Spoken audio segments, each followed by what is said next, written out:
Hello guys, this is Ankit. You are watching Humanities Lover. So, in this video, we are going to do the MCQ questions of Chapter 3 Class 12 History, that is Social Histories using the Mahabharat. Okay, तो यहाँ पर हम 15 MCQ solve करने वाले हैं, बहुत ज़्यादा important है. ओके, तो आखिरी तक इस वीडियो को देखना और अपना स्कोर कमेंट बॉक्स में जरूर लिखना कि आपको जो है मेरी वीडियोस को देखकर आपको कितने MCQs आप सॉल्व कर पाए. Okay, so hi guys, this is Ankit. You are watching humanities lover. आइए शुरू करते हैं.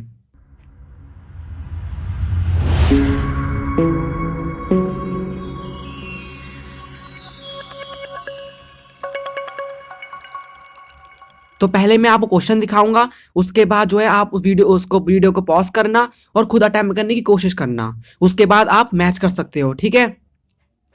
सो 15 MCQs है. First question, the period of preparation and publication of the critical edition of Mahabharata. तो महाभारत जो है क्रिटिकल एडिशन प्रिपेयर किया था. Okay, and the leader was V.S. Sukthankar.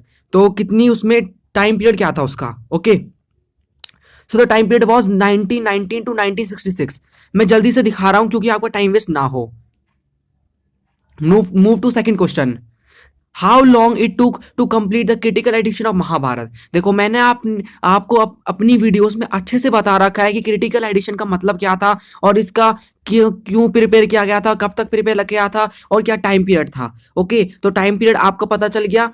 तो यहाँ पर जो है, यहाँ पर इस क्वेश्चन में पूछ रहे हैं कि कितना वहां पर ईयर्स लगे थे क्रिटिकल एडिशन को प्रिपेयर करने में. तो कितने ईयर्स लगे थे? 47 ईयर्स. तो टोटल 47 ईयर्स लगे थे क्रिटिकल एडिशन को प्रिपेयर करने में. डिफाइन पैट्रिलिनी. तो पैट्रिलिनी का मतलब क्या है यहां पर ये पूछा हुआ है, क्योंकि यहां पर डेफिनेशन में ही पूछ सकते हैं.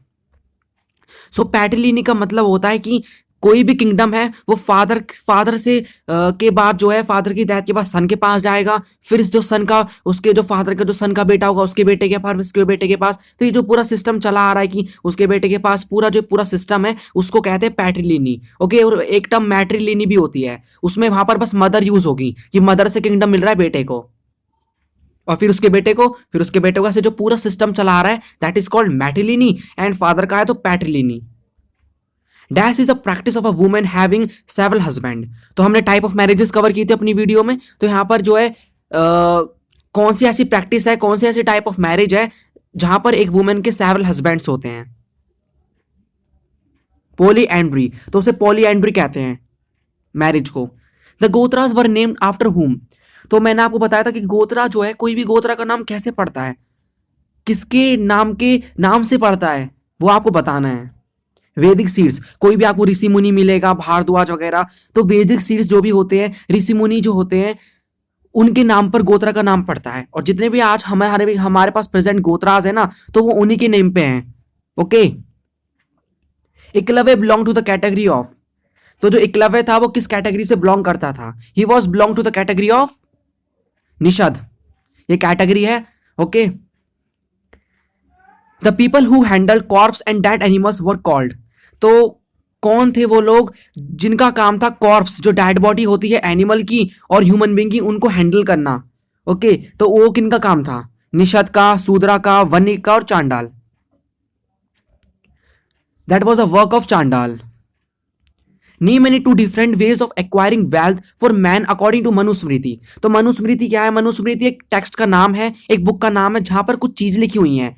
ओके, तो मनुस्मृति में जो है चांडाल्स के अनटचेबल्स के बारे में बताया हुआ है, और साथ में ये भी बताया हुआ है कि उस समय, जिस समय की हम बात कर रहे हैं, वहां पर मैन को और वुमेन के लिए क्या क्या राइट्स थे, कौन कौन से तरीके थे जिससे उनको पैसे मिलते थे वेल्थ को एक्वायर करने के. तो यहाँ पर मैन के पूछे हुए हैं कि मैन के कौन कौन से, किन किन तरीकों से मैन वहां उस समय वेल्थ एक्वायर करता था, पैसा एक्वायर करता था.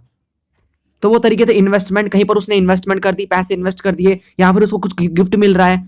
इनहेरिटेंस, फॉर एग्जांपल फादर का जो किंगडम है बेटे को मिल रहा है, तो वो भी इनहेरिटेंस है. ठीक है, तो वो भी एक तरह से उसको क्या मिल रहा है? वेल्थ मिल रही है. परचेज, कोई उसने चीज परचेज की है. एनी 2 या फिर 4 जितने भी पूछे हुए हैं क्वेश्चन में आप लिख सकते हैं, बता सकते हैं. यहां पर किसके पूछे? यहाँ पर वुमेन के पूछे हैं. सो मनुस्मृति टेक्स्ट है, वुमेन का बताना है कौन कौन से तरीके थे वुमेन के लिए वेल्थ एक्वायर करने के.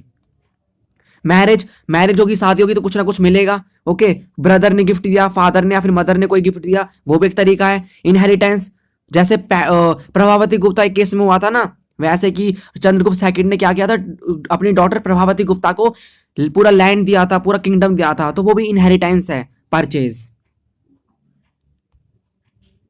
अब यहां से थोड़े से आपको दिमाग लगाने वाले क्वेश्चन शुरू होते हैं, लेकिन मैंने सब तरह के सब लेवल वाले क्वेश्चन बनाए हैं क्योंकि कुछ भी पूछा जा सकता है। Consider the following statement regarding exogamy. So exogamy आपको पता होना चाहिए क्या है। Okay, it refers to a kind certain kind of marriage, बिल्कुल सही बात है, ये है। Marriage take place outside the village.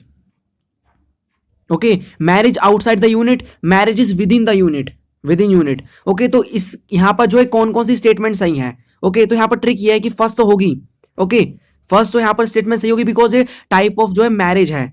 Okay, और यहां पर आउटसाइड द सिस्टम होगा, मैरिज आउटसाइड द यूनिट होगी। ओके, यूनिट के आउटसाइड, तो यहां पर कौन कौन से सही होंगे, 1 और 3, तो 1 और 3 यानी सी। ओके, तो ये सारे ये पूरा जो है ये वाला सही है, क्योंकि एक्सोगैमी क्या है, एक्सोगैमी का मतलब एक काइंड ऑफ मैरिज है, यानी फर्स्ट सही हो गया और दूसरा तीसरा सही इसलिए हुआ क्योंकि यहां पर इसका मीनिंग है, ये मैरिज यही तो है, मैरिज आउटसाइड द यूनिट, यहां पर कास्ट के बाहर जो मैरिज होती है। So the answer is 1 and 3। 11 question क्या है, देखो ये एजर्शन और रीजन वाले जो क्वेश्चन है ना अभी आए हैं, तो आपको यहां पर बोला जाएगा कि एजर्शन मतलब कोई आपको ऐसा कोई टर्म दे दी जाएगी, ठीक है। उसके बाद ये पूछेंगे कि क्या ये इसका करेक्ट रीजन है। ओके, ये जो ऊपर एक्सप्लेनेशन आपको दे रखी है, एजर्शन दिया है, उसका रीजन ये है। ओके, सो आपको एक बार इस क्वेश्चन को करना, मैं हर चैप्टर की जो एमसीक्यू सीरीज आएगी उसमें बताऊंगा, आपको क्लियरिटी आएगी। तो देखो क्वेश्चन ये है एजर्शन में, the great epic Mahabharata is in the work of note but several authors of time different time periods. जो महाभारत है ना वो किसी एक इंसान ने लिखी, वो डिफरेंट डिफरेंट टाइम पे डिफरेंट डिफरेंट लोगों ने लिखी है। रीजन इसका बोल रहे हैं क्यों लिखी है, historian suggest the direct sections of the epic were probably added later. यहां पर क्या था कि जो डायरेक्टिव सेक्शन है ना उसका महाभारत को बाद में लिखा गया, यानी धीरे धीरे करके लिखा हुआ। ओके, किसी एक इंसान ने पूरी नहीं लिखी है, तो धीरे धीरे करके जो है पहले फॉर एग्जांपल जो है वर्बली कोई होगी, फिर कोई डिफरेंट जो इंपॉर्टेंट पार्ट लगा होगा किसी ऋषि मुनि को, उन्होंने लिखा होगा, तो धीरे धीरे कर कर एक एक टाइम पर ये लिखी गई है। ओके, तो बाद में पार्ट जो है डाले गए हैं, तो यानी कि ये बात पूरी प्रूव हुई ना कि अगर धीरे धीरे करके पार्ट डाले जा रहे हैं महाभारत में, तो किसी एक ऑथर ने नहीं लिखी है, ठीक है। कंप्लीट बाद में लिखी थी व्यास ने, ऋषि व्यास ने, आपको पता होगा, लेकिन सेवरल ऑथर का काम है ये, तो पूरी स्टेटमेंट सही होगी ना दोनों। तो यानी इसका मतलब है A, both A and R true, दोनों करेक्ट हैं, और आर करेक्ट एक्सप्लेनेशन है ए की, ठीक है। तो अगर ये ए की बात की जा रही है तो आर ए को समझाता है अच्छे से, करेक्ट एक्सप्लेनेशन है। Consider the following statements regarding rules about women according to Brahmanical practice. तो जो ब्राह्मणिकल प्रैक्टिस के अकॉर्डिंग आपको वुमेन के रूल्स बताने हैं, कौन कौन से वुमेन के लिए कुछ रूल्स एंड रेगुलेशंस थे उस समय। Women were expected to give up their father gotra, बिल्कुल सही बात है कि उन्हें अपने फादर के गोत्रा गिव करना होता था। Adopt that of their husband गोत्रा आफ्टर मैरिज, ये भी सही है। 1/10 शेयर इन एंसेस्ट्रल लैंड, ऐसा तो कुछ भी नहीं था ना कि जो भी उनका एंसेस्ट्रल लैंड होगा उसको मतलब 1/10 उसका मिलेगा, बिल्कुल भी नहीं था। विडो कैन रीमैरिज, ठीक है, ऐसा भी कुछ नहीं था। तो यहां पर स्टेटमेंट 1 एंड 2 करेक्ट हो जाती हैं। 1 एंड 2 स्टेटमेंट दोनों करेक्ट हैं कि उन्हें फादर का गोत्रा जो है अडॉप्ट मतलब गिव अप करना होता था, और मैरिज के बाद हस्बैंड का अडॉप्ट करना होता था। It was a rule. Consider the following statement regarding Mahabharata as mentioned in the chapter. तो महाभारत से रिलेटेड स्टेटमेंट सही बतानी है, करेक्ट बतानी है, ठीक है। So it is the story about पैट्रिलिनियल inheritance, बिल्कुल सही है। पोलीगैमी यहाँ पर प्रैक्टिस हुई है। कन्यादान इंपॉर्टेंट रोल प्ले करता है यहाँ पर, मतलब हम देखा जाए तो उस समय। It contains vivid description about forest, kingship and battle, बिल्कुल यहाँ पर बैटल के बारे में तो पूरी एक कहानी है, फॉरेस्ट के बारे में भी है, किंगशिप के बारे में कि ये किंगडम को लेकर कैसे लड़ाई हो जाती है। तो ये सारी स्टेटमेंट सही है, ये सारी स्टेटमेंट हमें महाभारत के अंदर देखने को मिलती हैं। It means that all the statements are correct, all. Indicate which of the following is incorrect. Caste mention in varna system, तो जो वर्ना सिस्टम है उसमें कास्ट बहुत सारी मेंशन थी, 4 मेंशन थी। ओके, कौन कौन सी थी आपको पता होगा, ब्राह्मण, क्षत्रिय, वैश्यास और शूद्रास, ये 4 थे लाइन वाइज, ठीक है। तो यहां पर आपको बतानी है स्टेटमेंट कौन सी करेक्ट है।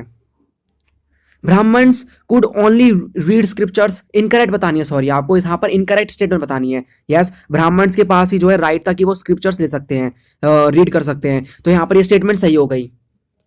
Only Kshatriya could be rulers but there can be some exception. ऐसा तो कुछ भी नहीं था ना कि बस वहां पर क्या था कि जो क्षत्रिय हैं वही रूलर्स होंगे, कोई भी एक्सेप्शन नहीं होगी। लेकिन यहाँ पर स्टेटमेंट में दे रखा है एक्सेप्शन होगी, यानी कि कोई दूसरा कैटेगरी का बिलोंग कर रहा है, शूद्राज या वेश्याज है, तो वो भी राजा बन सकता है।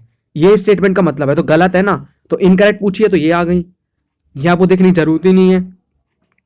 जब स्टेटमेंट आपको सही मिल गई है तो ये देखने की जरूरत ही नहीं है ना, तो आपको थोड़ा वो करने के लिए दिया गया है। ठीक है, सो यहाँ पर statement is B, B statement is correct.